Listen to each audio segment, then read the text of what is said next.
స్వామి శరణమయ్యప్ప. ఈరోజైతే మనం ఒంగోలు టు భైరవకోన అయితే వెళ్ళబోతున్నాం. ఇది ఒంగోలు నుంచి కనీసం 140 కిలోమీటర్స్ అయితే వచ్చిద్ది. వ్యూ అయితే చాలా బావుంటది. ఇంతకుముందు మీద ఇప్పుడు రోడ్లు కొంచెం బెటర్ అబ్బా! అంతకుముందయితే చాలా వరస్ట్‌గా ఉండేవి స్వామి. ఇప్పుడు అక్కడక్కడైతే రోడ్లు ఇప్పుడే ప్రెజెంట్ అయితే ఏస్తున్నారు.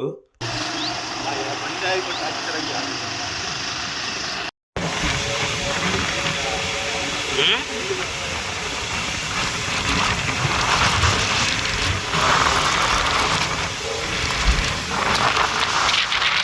ఈ కొండలు చూస్తే మీకేం గుర్తొస్తుందో కామెంట్ చేయండి. నాకైతే తిరుమల గుర్తొస్తుంది. సరే ఇప్పుడైతే ఎంటర్ అయిపోయాం మనం.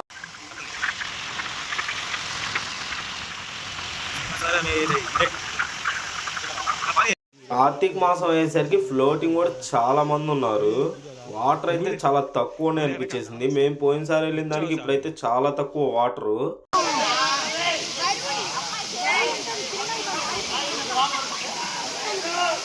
ఆ వాటర్ ఫాల్స్ నుంచి కొంచెం ముందుకొస్తే ఈ గుడికెళ్ళే దారైతే ఉంటది. ఇక్కడైతే చాలా శివలింగాలుంటాయి. పేర్లు గూడా రాసి పెట్టేసుంటారు. పైనైతే అమ్మవారి గుడి గూడా ఉంటది. మీలో ఎంతమంది ఈ స్పాట్‌కెళ్లారో కామెంట్ జేయండి. ఇలాంటి మరెన్నో వీడియోస్ కావాలంటే మన ఛానల్‌ని సబ్స్క్రైబ్ జేసుకోండి.